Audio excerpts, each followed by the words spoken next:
The Matilda II was the only British tank to serve through the entire Second World War.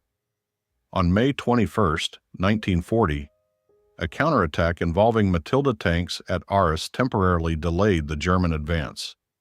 This occurred during the Battle of France. These tanks struck the flank of the 7th Panzer Division, commanded by Erwin Rommel. The resulting engagement contributed to the decision of the German command to temporarily halt their advance. In the spring of 1940, German armored units broke through the French and British defenses. As the British Expeditionary Force fell back toward the coast, the Allied command decided to launch a counterattack. The goal was to disrupt and slow down the German advance. The operation involved the 4th and 7th Royal Tank Regiments. Their combined force consisted of 58 Matilda I infantry tanks armed with machine guns. They fought alongside 16 of the newer Matilda II tanks. The British force launched their assault near the town of Arras. Their objective was to relieve pressure on the retreating Allied units by engaging the enemy flank. As the Matilda II tanks advanced on the positions of the 7th Panzer Division, German gunners opened fire. They used standard 37mm anti-tank guns. These weapons proved largely ineffective against the heavy frontal armor of the Matilda IIs. The British tanks continued their advance. They engaged German transport and artillery positions with their 2-pounder guns. The unexpected armor thickness of the British tanks caused disarray among the German infantry. This included elements of the SS Totenkopf division, forcing many to retreat from their positions. The counterattack caused concern within the German High Command. Because the standard anti-tank weapons struggled against the British armor, fears arose about a larger Allied counteroffensive. There was also concern about the potential encirclement of German vanguard units. Consequently, the German advance was temporarily halted. Panzer divisions were ordered to hold their positions until the situation stabilized. This pause contributed to the time Allied forces needed to fall back to Dunkirk. This facilitated the subsequent evacuation across the Channel. The engagement at Arras played a role in slowing the German momentum. To counter the heavy tanks, Rommel organized a defense utilizing 88mm anti-aircraft guns. These high-velocity weapons were capable of penetrating the armor of the Matildas. This ultimately led to significant British tank losses and halted the counterattack. By the end of the day, out of 16 Matilda II tanks, only 2 remained combat-ready. Out of 58 Matilda I tanks, only 25 survived. All of them were abandoned during the subsequent evacuation from France. However, this battle had far-reaching consequences. Erwin Rommel reported to the High Command about British tanks with highly durable armor. This experience cemented the use of the 88mm anti-aircraft gun in an anti-tank role. Ultimately, this led to the demand to create a tank built around this exact gun. This gave rise to the concept for the Tiger tank. That, however, is a topic for another time. The focus here is the history behind the Matilda II and why it was effective in the early years of the war. To understand what made this tank unique, it is necessary to examine the situation in 1930s Britain. At the time, the country was dealing with economic difficulties and strategic shifts. The nation had not fully recovered from the Great Depression, and the national budget was severely limited. Debts from the First World War continued to weigh down the economy. Meanwhile, the resurgence of Germany presented a new threat. The British military urgently needed to rearm. A major challenge was the competition among the 3 military branches for limited funding. The Royal Navy required money for new ships, and the Royal Air Force prioritized fighters and bombers. Consequently, the Army and its armored units received lower priority. Even the funds allocated for armor had to be divided due to the British tank doctrine of the time. Military doctrine called for 2 distinct types of tanks. The first type consisted of slow, heavily armored infantry tanks to support assaults. The second type included fast cruiser tanks to exploit breakthroughs. This effectively divided the already modest budget. This environment led to the development of the Matilda I. The tank was designed with strict, cost-saving measures. The War Office set a firm budget of £6,000 per vehicle. Designers had to innovate within these constraints. This resulted in a compromised design. Weighing 12.1 tons, the small tank held a crew of just 2. Its hull was extremely cramped. It barely accommodated the engine, transmission, and crew. The tracks were completely exposed and vulnerable to enemy fire. Top speed was limited to 8 miles per hour. The primary advantage of the first Matilda model was its armor. With 60 millimeters of side armor and 65 millimeters on the front, the tank was highly resistant to most contemporary weapons. Most anti-tank guns of the time could not penetrate it. For comparison, early German Panzer III tanks had just 15 millimeters of armor. This was later upgraded to 30 millimeters. However, a critical flaw undermined the advantages of this heavy protection. The turret of the Matilda I housed only a .303 caliber machine gun. The tank was incapable of fighting enemy armor, and it could not effectively destroy fortifications or suppress enemy firing positions. Consequently, the High Command was dissatisfied with the vehicle. In September 1936, a specification was issued for a new infantry tank. It was designed to be larger and better armed. This happened before the first Matilda model even reached the troops. It marked the beginning of the Matilda II development. It was a vehicle of a completely different class. The new tank retained the general hull shape with its signature pointed nose. However, it was now primarily cast rather than riveted. The tank became significantly larger and heavier. Its weight reached 27.5 tons. The crew was increased to 4. 3 of them, the commander, gunner, and loader, were stationed inside the newly enlarged turret. The tracks were fitted with protective side skirts. This reduced their vulnerability in combat. According to the design requirements, the tank had to be able to cross anti-tank ditches up to 8 feet wide. To handle this, special mud scrapers were installed on the tracks. The main advantage of the Matilda II was its armament. The 2-pounder, 40mm gun was among the most effective tank weapons at the time. It outperformed many of its German and French counterparts in armor penetration. A standard armor-piercing round could penetrate 40 millimeters of armor. This was at a 30-degree angle at a distance of 1,000 yards. Accuracy while firing on the move was notable. However, an issue appeared when firing dead ahead. The suspension would start rocking back and forth. This disrupted the aim. Getting the new tank into production faced challenges. The Vickers Company was the traditional builder of British armor. However, their facilities were occupied with other orders. Therefore, the contract for the Matilda II went to the Vulcan foundry. Before this, the plant built railway locomotives. They had no prior experience building tanks. The factory faced a shortage of qualified engineers and parts supply issues. As a result, the first prototypes did not roll out until April 1938. The first 6 production tanks were handed over to the Army on October 31, 1939. This was a month after the war broke out. This is why the British only had 16 of these tanks at Arras. In the fall of 1940, Italian troops in Libya were ordered to invade Egypt.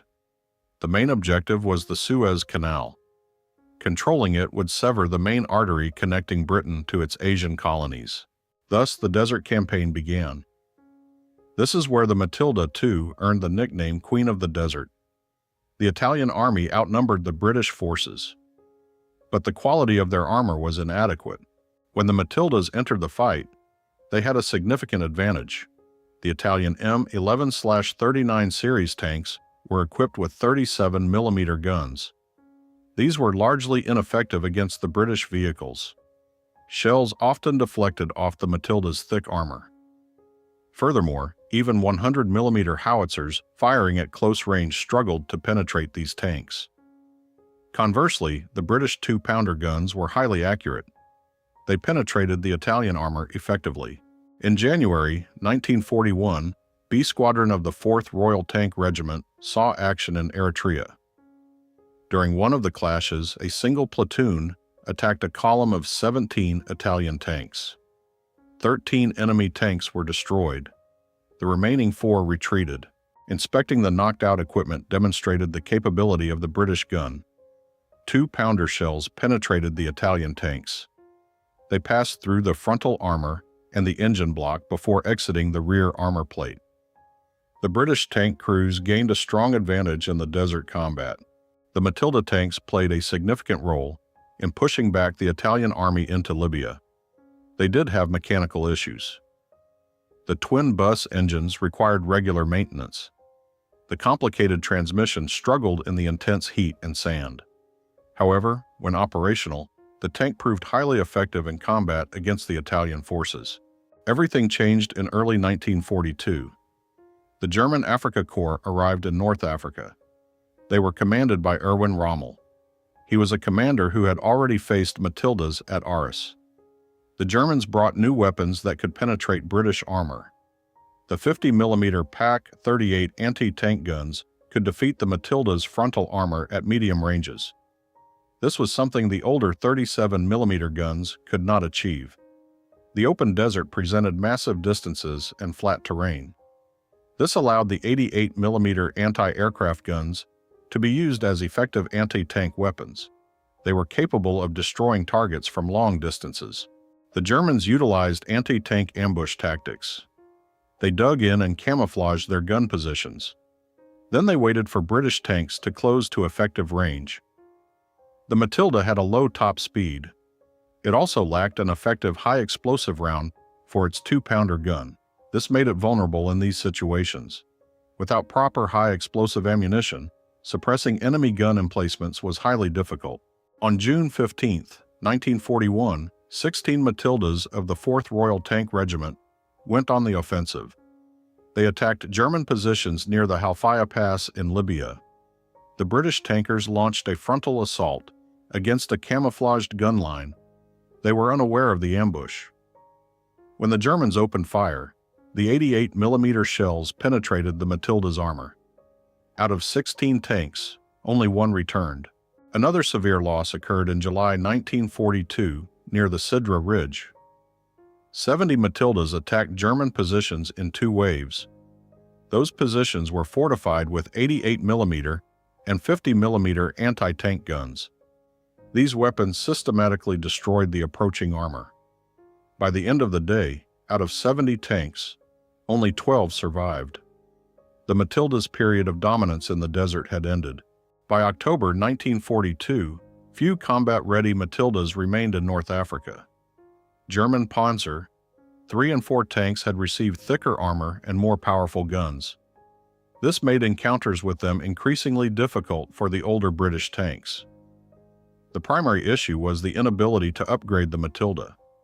Its turret ring was too small to accommodate the new 6-pounder gun needed to improve firepower. Widening the turret ring on the existing hull was technically unfeasible. Newer British tanks, such as the Valentine and the Churchill, allowed for such upgrades. They were also easier to mass produce, as the Matilda was phased out of operations in North Africa. Hundreds of these tanks were deployed on the Eastern Front. The Soviet Union became the largest recipient of the Matilda under the Lend-Lease program. There, the tanks saw extensive use in the Red Army. In total, the British sent 1,185 Matilda, 2 tanks to the Soviet Union. This accounted for nearly 40% of the entire production run. However, the Arctic supply route was highly dangerous. Convoys delivering supplies to Murmansk and Arkhangelsk faced constant attacks. They were targeted by German U-boats and aircraft. These attacks in the Barents Sea resulted in the loss of many transport ships, along with the armored vehicles they carried. Around 900 tanks made it to Soviet ports. The rest were lost at sea between Iceland and the Kola Peninsula. The tanks arrived at a critical time. In 1941 and early 1942, the Soviet tank industry had not yet reached full production capacity. This was due to the relocation of factories to the east. As every available combat vehicle was essential, the Matilda tanks were immediately sent to the front lines. Soviet tank crews noted the British tank's main advantage, which was its heavy armor. The 75mm frontal armor provided strong protection. Standard German 37mm and 50mm anti-tank guns often struggled to penetrate it. However, Soviet military specialists criticized certain aspects of the equipment. The main complaint was its speed. A top speed of 15 miles per hour on the highway was considered insufficient. This was especially true compared to the Soviet T-34 tank, which could reach speeds over 30 miles per hour. Operations on the Eastern Front often required high mobility. Under these conditions, the slower Matilda struggled to keep pace with rapid maneuvers. Soviet crews considered its armament to be another limitation. The 2-pounder gun was effective in 1940. However, it no longer met the demands of the battlefield by 1942. As German tanks received upgraded armor, 2-pounder shells frequently failed to penetrate them at standard combat distances. Soviet engineers attempted to mount the 76mm ZIS-5 gun on the Matilda. However, the experiment was unsuccessful. The gun was too large for the turret, and the idea was abandoned. Soviet crews did utilize another modification of the Matilda. This version featured a 3-inch howitzer for direct infantry support. The British military rarely used high-explosive shells for the 2-pounder gun. In contrast, Soviet forces employed them to fire on enemy infantry and fortifications. The winter conditions presented a significant challenge for the Matilda. The suspension design was effective in warmer climates, but it faced difficulties in the cold. Snow and frozen mud would accumulate in the suspension's road wheels. This required mechanics to manually remove the ice. The narrow tracks lacked traction on ice and snow. This prompted Soviet repair crews to weld metal grousers onto the track links to improve grip. The engines also experienced issues in freezing temperatures. The twin-engine setup required a lengthy warm-up. The cooling system occasionally froze. Standard British fluids and lubricants were not formulated for extreme cold, so Soviet mechanics substituted them with local equivalents. Maintaining the complex vehicle proved demanding. Despite these operational challenges, the Matildas were actively used on the Eastern Front. They took part in the defensive battles of 1942. During this period, the availability of these tanks was critical. Their heavy armor provided substantial protection for the crews. By mid-1942, many Matildas had been lost in combat or decommissioned due to wear. By that time, Soviet industry had increased its own tank production. Although foreign armored vehicles continued to see use, the British tanks helped fill a hardware gap in the Soviet forces during the early stages of the war. While the factories beyond the Urals were ramping up production, the Matildas were used defensively and took heavy losses. This provided the Soviet Union time to mobilize its industry. Meanwhile, in the Pacific theater, the Matilda II found a new role in the tropical jungles. Far from deserts and snow-covered plains, it operated in the conditions it was originally designed for. This was a slow, methodical advance, alongside the infantry to breach fortified enemy positions. By the middle of 1942, just over 200 Matilda II tanks had arrived in Australia. The condition of the equipment after the long sea voyage was poor. Nearly half of the vehicles had to be dismantled for spare parts. This was just to keep the rest of the fleet combat ready. Still, they managed to prepare about 100 vehicles for action. Australian engineers immediately started adapting the tanks for the specific conditions of the tropical theater. The dense jungles of the Pacific Islands were a challenging environment for armor. The Allies had American Stuart light tanks, but these struggled to maneuver through the tangled vines and thick tree trunks. In contrast, the Matilda weighed 27.5 tons with heavy armor. It was able to push through the vegetation. Where lighter tanks would bog down or lose traction, the British tank advanced steadily. It cleared paths through the obstacles. The Australians introduced several modifications that improved the tank's survivability in the jungle. They fitted armored shields over the track idler wheels. This protected the running gear from damage when pushing through trees. The turret ring received a special armored collar to protect the vulnerable shot trap from point-blank fire. The commander cupola was redesigned to improve visibility in the dense undergrowth. Crews also modified their tanks in the field. They rigged metal screens and sandbag mats over the engine deck louvers to protect the engine bay from grenades. This was essential, as Japanese infantry frequently attempted to throw explosives onto the rear deck. Short engagement ranges were a significant danger in the jungle. Japanese soldiers often approached to grenade-throwing distance using the thick cover. However, their standard 37mm anti-tank guns were ineffective against the Matilda. The shells deflected off the thick armor plates without causing significant damage. Realizing their anti-tank guns were insufficient, Japanese forces began to improvise. They rigged heavy artillery shells into massive high-explosive charges. These were buried in the path of advancing armor. On the island of Tarakan, near Borneo, a tank from an Australian armored regiment hit one of these improvised mines. Despite the massive explosion that severely damaged the vehicle, the crew survived. This demonstrated the robustness of the tank design. The Australians also valued the variant armed with a 3-inch close support howitzer. Its high explosive shells were highly effective for destroying Japanese bunkers and pillboxes.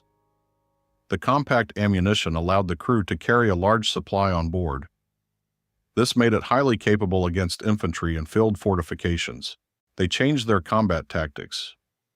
The howitzer-armed tanks now took the lead. They acted as command vehicles. Meanwhile, 1 or 2 Matildas with 2-pounder guns followed close behind. They provided cover in case enemy armor appeared. A notable weapon in the Australian tanker's arsenal was the flamethrower variant. It was known as the Frog. Instead of a standard main gun, it mounted a flamethrower. This could shoot a stream of burning fuel for up to 100 yards. In the jungle, the Japanese had built extensive networks of underground fortifications and bunkers. Under these conditions, the Frog proved highly effective.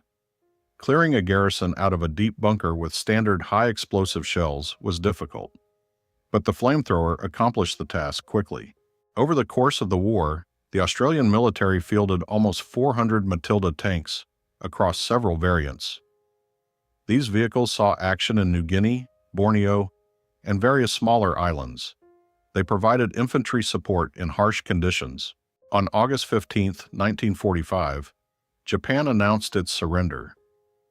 At that point, the Matilda II was still in active service. Its combat record began with the counterattack at Arras in May 1940. It ended in the closing days of the Pacific War.